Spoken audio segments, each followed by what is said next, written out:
The Glasshouse is rated M for a mature audience. It contains coarse language, sexual references, adult themes and material that may offend some viewers.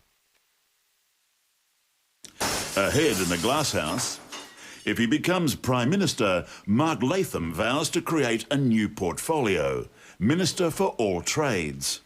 And I've got to say, I'm jack of it.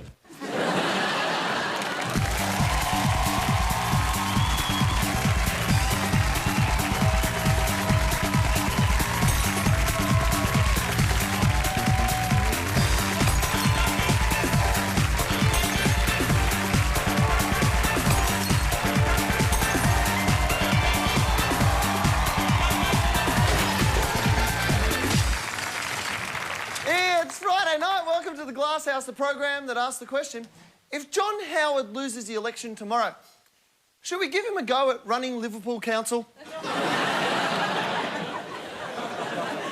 More news than a lot of very nervous politicians this week. An academic from Griffith University reckons the USA is looking to our vote tomorrow for a lead on how their own poll might go in November. And who knows, if John Howard does well here, he could do well there too. Although if he was President of America and Prime Minister of Australia, that'd mean he'd have to kiss his own ass.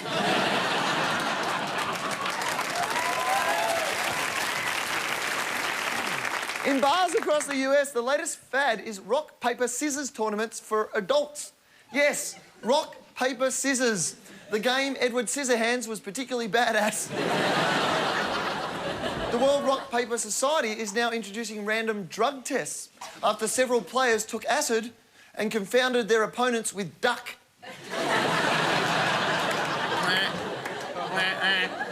Which shits on rock, pecks hole in paper, and can only be killed with scissors during duck season.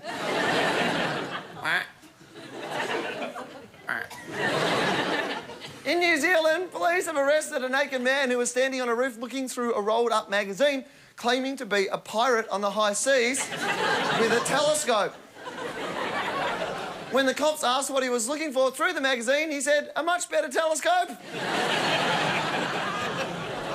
The man has now been charged with piracy combined with indecent exposure, also known as showing your R's in public. Your R's. Congrats!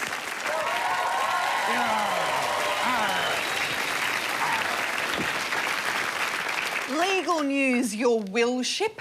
The New York Supreme Court has ruled that it's okay to be under the influence of alcohol or drugs while doing jury duty. Justice is blind and often whacked as well. So if you're called to the bar, it's your shout. Order in the court. 5 cougars, thanks. The Supreme Court says that being affected by alcohol or drugs does not constitute an outside influence on jurors. But you don't want a smackhead or an alky deciding your fate. They're too bad-tempered. Smart defendants slip ecstasy into the jury's water. Sadly, the Supreme Court decision is already being abused. In a recent public nuisance trial, the judge complained the court's time was being wasted, and one juror said, "Oh, dude, so am I." Hi, guys!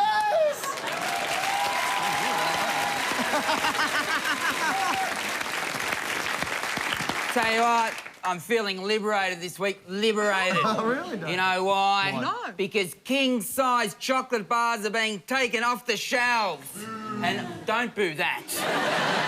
I have been ruled by a cruel tyrant called the king-size Snickers for about 5 years now, and it has destroyed my body. It has been merciless on me, and I needed someone, some coalition of the willing to come in and take it away. And thank God it has. So I can go back to normal-sized chocolate bars. Seriously, apparently 25% of kids are obese, all right? But, I mean, there's got to be advantage to being obese as a kid. If you get locked in a cupboard, you're going to last longer than a skinny kid, aren't you? Because you're obese. People are upset they're getting rid of the king-size bars. They say, what about the value? What about the value? Well, that reminds me of McDonald's and their value meals. But I worry about their value too. I had a value meal recently and I was in the store and I went up to the counter, I'll have a value meal, and I saw the woman get the burger, the chips and the drink, and I saw her walk back and I saw a chip fall off the chip holder. Fell off the tray, it fell all the way to the ground. I watched her eyes, she watched it fall all the way. Just kept on walking. Came back and gave me the tray. I said, where's me value now? It's on the ground there, isn't it? All right, let's get to it. Joining me, Corinne and David Rosenstones in the Glass House tonight, one of the best stand-ups in Australia, Tommy Dean.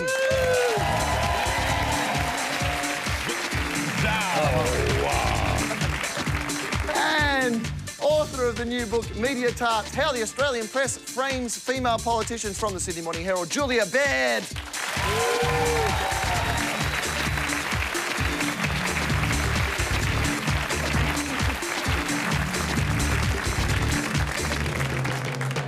All right, movers and shakers, first up, us, the good people of Australia. At the end of an election campaign waged on trust, a new survey has found that not only don't we trust politicians, we don't trust anyone. Of course, the main problem is no one trusts the survey results. The survey, called Insecurity in Australia, was sponsored by the charity Anglicare and found that people trusted groups like Anglicare the most. Confidence was also quite high for organisations like the Salvation Army and quite low for organisations like the US Army. 2/3 of Australians have little or no trust in any level of government. And it doesn't help that John Howard's been trying to lure voters by opening the door of his limo and waving big bags of lollies at them. Oh, come see my tax package. Corinne, you know about stranger danger. Who don't you trust? I think, well, I don't know, slightly controversial and not particularly funny, but I don't trust the Australian public because we keep letting the politicians lie. We should turn around and go, hey, hang on a second. You said that no child would live in poverty by the year 2000. You said there would never be a GST. We should write to them and go, what are you doing, dickhead? What have you done yourself, Corinne? I'm quite the letter writer. Have you really written some letters? Yeah, I wrote too. Hi to all the MPs watching. I'm the irritating one. I love you. You are just so old-fashioned. I'm just going to write them a letter. Just after I've knitted a tea cosy. I do it on the internet. Who was the last one you wrote to? Who'd you write to? Yeah. I wrote to all of them about the free trade agreement. How many replies did you get? 3. Who wrote back? Oh, I'm trying to think now. Who wrote back? One would have been George Bush. You keep writing them letters. It's an excellent idea. Simon Crean didn't write back. Lindsay Tanner wrote back. All right. Ross Cameron would have written back going, hey, you single? No, it's even sad because wearing, sadly you trusted that they were actually the ones that wrote them back when surely you're aware in a cynical system they have people that write letters back to the crazy people that still write letters. Well, the problem is, see, they're opening a can of worms because when they write back, I then go, well, see, now I'm going to pick holes in what you write back and write back to you. Really? Yeah. God, you know what? You need a boyfriend. I care about this country and I want policy that I think is decent. And the only way you're going to make politicians make decent policies is if you keep saying, no, that's not good enough. Well, can you I want you to go back to your drawing board. Can you write my name on your letters from now on as well? Say Dave thinks the same thing. Julia, are you a trustworthy person? Look, I share Corinne's view about trusting politicians. I reckon we've got to... Like, the fact that we've all just, you know, are so cynical about them now and are just accepting of it. So like, both Howard and Latham have got very high scepticism towards them in the polls, but also the people still consider them, to be honest, and worth having as leaders. But the people that I actually feel a little bit bad about saying this, because I know that most of them are hard-working, decent blokes. The trust issues I've had lately have been with cab drivers. Right. Because I had... What do you mean? Tell us more. Well, I had a couple of dodgy experiences. In a cab? No. Did they go the long way? No, I swear the most direct route to the Opera House is via Darwin.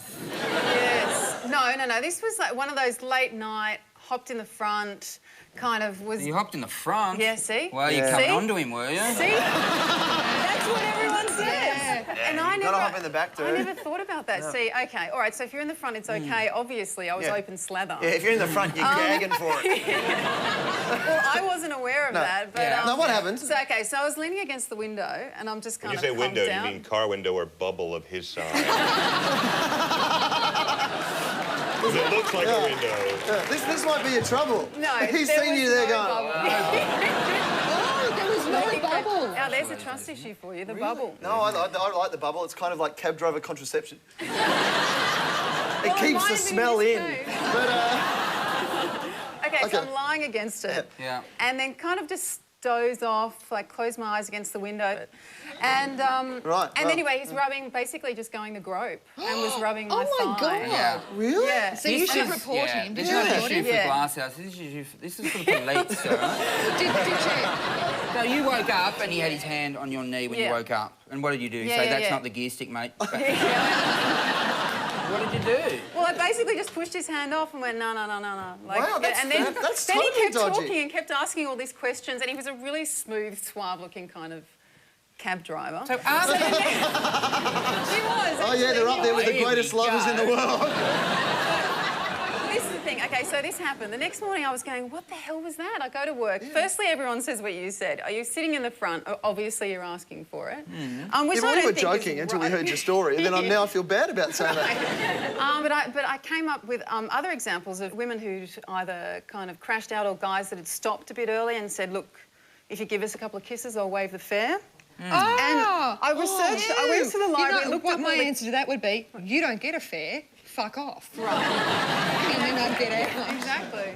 Yeah, But- and then you would go home and write a very nasty letter to the cab company.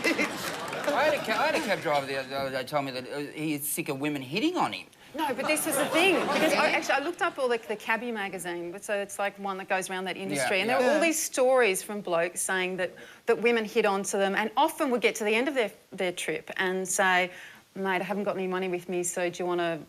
And they called it the furry checkbook. I'm sorry.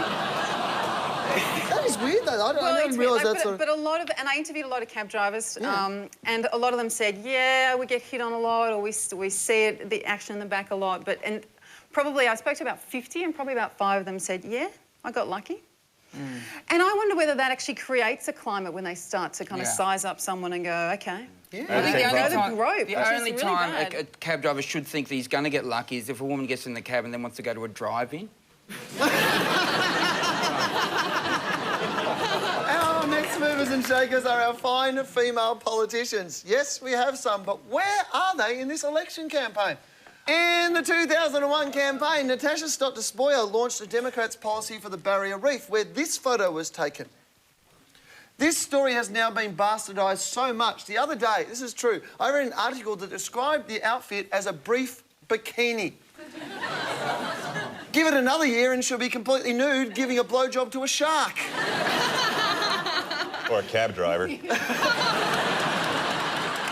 Happily, the coalition is upset by the media's treatment of our female politicians, and John Howard has personally pledged $1 gazillion so they can go and buy themselves something pretty. Julia, you bought yourself something pretty. How bad is it for our female politicians? Well, we've actually got 60 of them in federal parliament at the moment, but as you said, they're completely invisible. And I think what's really interesting is what happened to those case studies in the 1990s where they've had these massive profiles and then just crashed and burned. So from Bronwyn Bishop to Cheryl Kernot, Cameron Lawrence, Stott Despoja, and even Pauline Hanson, I think, to a large extent. So there's a lot of women around today who have watched what happened. They're being really careful. They don't want to cultivate this personality thing. But I think Natasha Stott Despoja is a really good example because she was this, as you know, very charismatic, great communicator, very articulate politician who was able to talk about politics in different forums. And they were mainstream and they weren't just the press gallery, they weren't just the 7:30 report. But she got hammered for doing it. No one decided not to vote for Bob Hawke because he got in the Guinness Book of Records for drinking a yard glass quicker than anybody else. No, that made me vote for him. Why not? I was like, man, if Booney ran for Parliament, I'll give him 2 votes. Yeah, and he was in his Speedos. Yeah, Bob Hawke was in his Speedos, Yeah. nice, that's right. And Tony Steve Abbott has Bracks. posed in his... Tony Abbott, in his boxing, was he in his boxing uniform? He was in, like, boardies with his kind of hairy chest and his surfboard. Steve Bracks, every year when they have the Port-to-Pier swim, gets out in a wetsuit and gives a bit of... Yeah. That's right, and He's it's in a swimming macho. race. Yeah, it's not macho, and they're everyone on goes, their wow, characters. that's hot, he's a pin-up boy, and a girl does it, and they just go, slut, slut, slut, doesn't know policy, slut. You're right. All the female politicians who get a profile are attacked mercilessly. It's ridiculous. Admittedly, some of them do say stupid things, which doesn't help. And look, just playing They're not devil's all advocate, perfect. is there a chance that they are, let's say, sluts?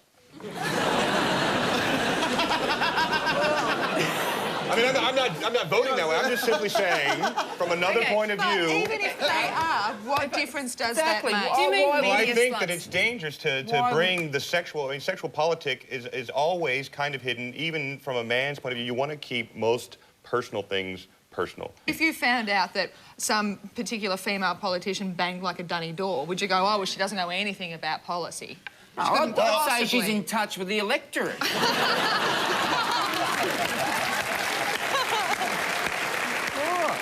Who's going to be next? Who's the chance to be a female prime minister? Is there someone who's? Oh, look, I reckon it's a curse every time you say someone's going to be the next Right. female prime minister. Is it the problem, like, you know, we always pick the, you know, perceived to be the good-looking ones and try to put them forward? Like, someone like... Do we?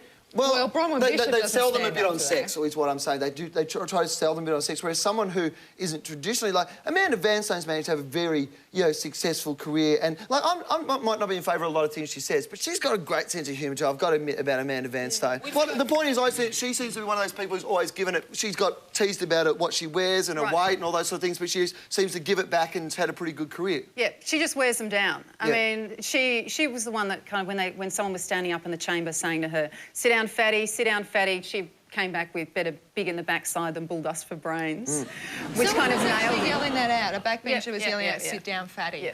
But she has not been nailed for things that someone like Stott Despoja would, for example, who was criticised for coming on shows like this or for going on Good News Week. And I just discovered, I actually hadn't known this before tonight, that Vanstone was in some whipping scene with Paul McDermott at the end of Good News Week. Yeah. You remember? Yeah. Okay, She now doesn't imagine Stott Despoja doing that. Yeah, I have imagined. I have imagined it.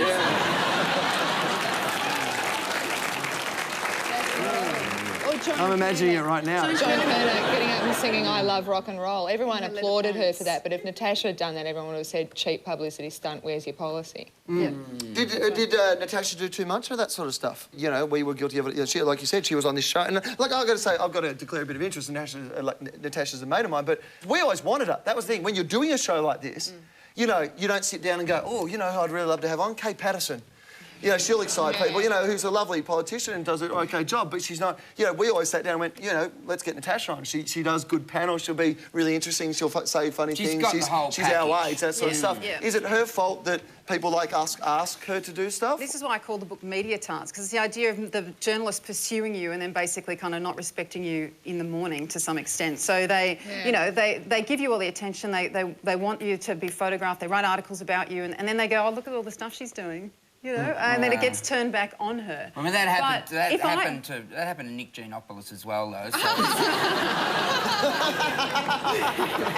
But if I was a press advisor, I would have pulled back on some of that.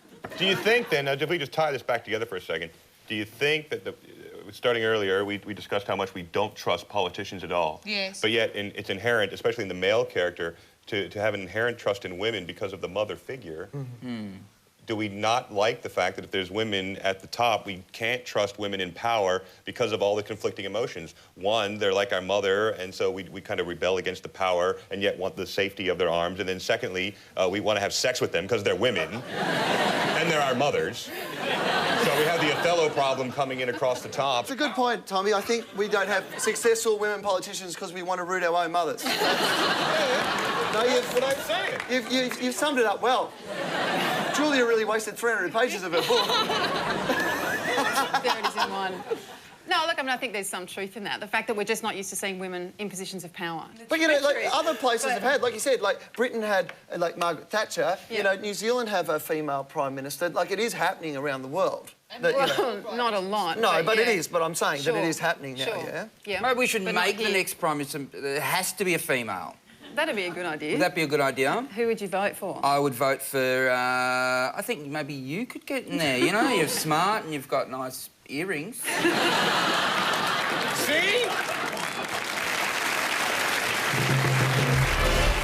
Later in the Glass House, Peter Costello reveals the reason for his disappointment about the coalition policy on gay marriage. I love Simon. Pauline Hanson is asked if she knows how to fill in her ballot paper. No, does anyone want to help? And Peter Beattie expresses a desire to mount the stuffed body of Far Lap. Great heroes be buggered. Tonight's question on the Glasshouse is, if you could vote anyone for PM, who would it be? Let's find some answers. Brad Fittler. All right, the rugby player. Yep. He's really cool and everyone likes him. Right, and that's all you need to be a Prime Minister, Yep, yep. And he's real muscly and He's muscly, yeah. Yeah, he's tough. I rate him. Do you rate him? I do him. You both do him? Yeah. Yeah, fair enough. If you could vote anyone PM, who would it be? Myself.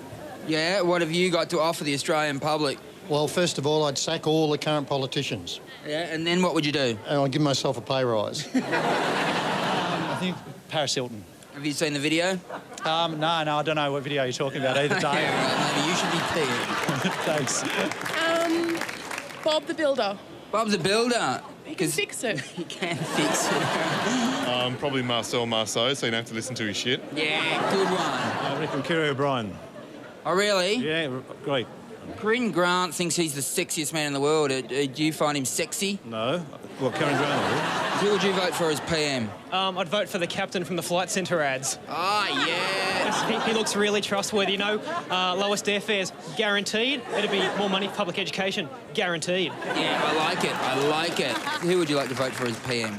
I reckon David here, you could give it a good crack. Yeah, all right, mate. You're Prime Minister. We've just been attacked by New Zealand. What are you going to do? I'd laugh.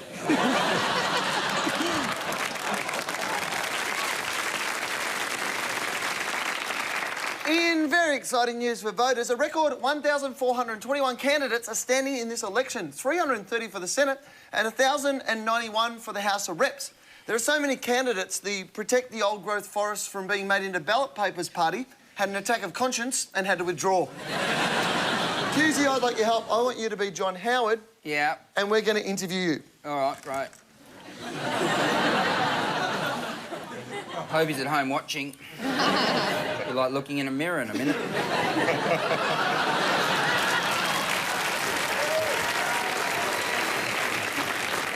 First question, Prime Minister Dave, are you feeling confident? Confident? No, I believe I'm the underdog.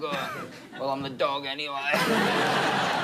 What will happen if you are out of Parliament and George Bush loses the presidency? How do you think you will cope with that? Will you and George keep your relationship? I believe so. I think we'll get together and possibly we'll go over to Iraq ourselves and really sort those people out. Really? Yeah. You would really go over to Iraq and get involved in the war over there? Yourself? Myself? Yourself. No, don't put words in my mouth. Can I ask you, Prime Minister, are you going to retire? Are you going to give him the job? Are you going to retire? Am I going to retire? Yeah. Well, did Don Bradman retire? Yes. Yes. Well, I'll think about it then. So you're going to bomb any more countries after Iraq? What's next in the plan? Yeah, might bomb a couple more. Who do you want bombed? Wish was talking about an axis of evil. Yeah, there is an axis of evil, yes. It involves, Korea. evil countries. What are the three most evil countries, Prime Minister? I believe we're looking at England, India and South Africa. Right. Why are they the three most evil ones? They're threatening Australia's world cricket domination.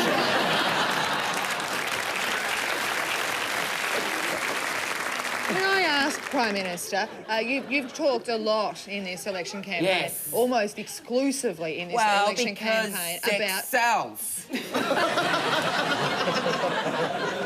I haven't actually got to what you're talking about yet, but okay. You've almost talked exclusively in this election campaign about how Mark Latham has no policy on how he's going to keep interest rates down, but neither do you. So would you like to explicitly set out how you're going to do that? All right, I'll keep them down by not allowing them to go up.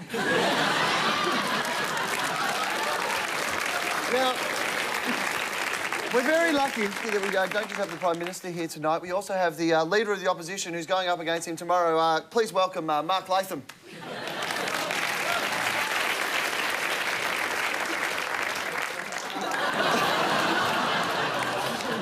Now, Mr Latham, we've just heard the Prime Minister tell us how he's going to keep interest rates down. How are you going to keep interest rates down?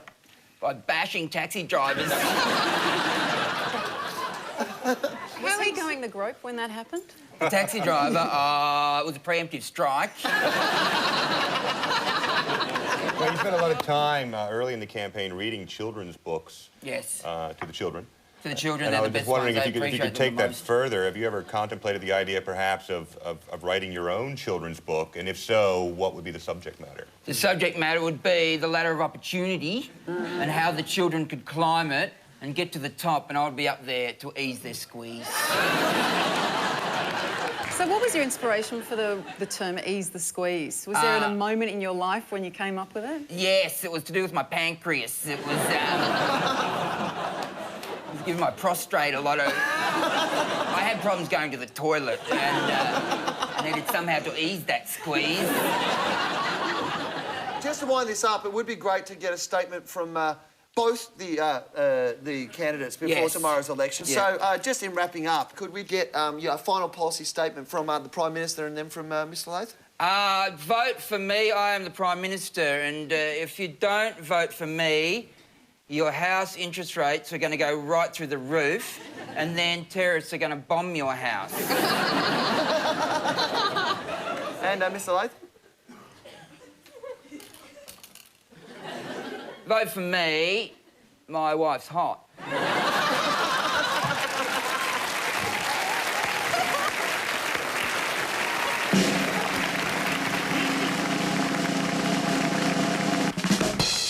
Yes, it's time to award the coveted Glasshouse Trophy, which this week is called...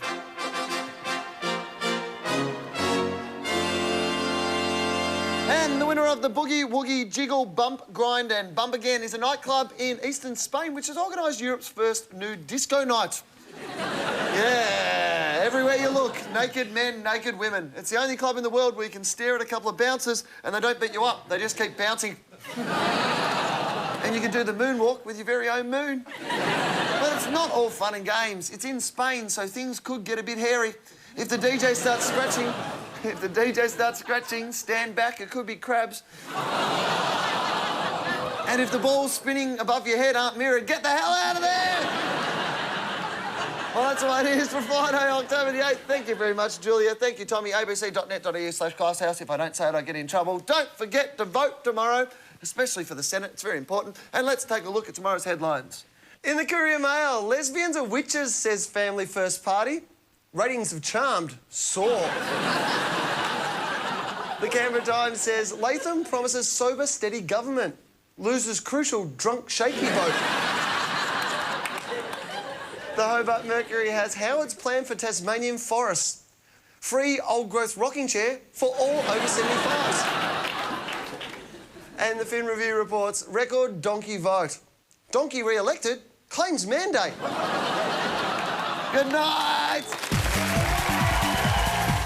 If you're in the Sydney area and would like to join Will, Corinne and Dave in the Glasshouse audience, then call 02 9383 4741 on Monday. That's 02 9383 4741.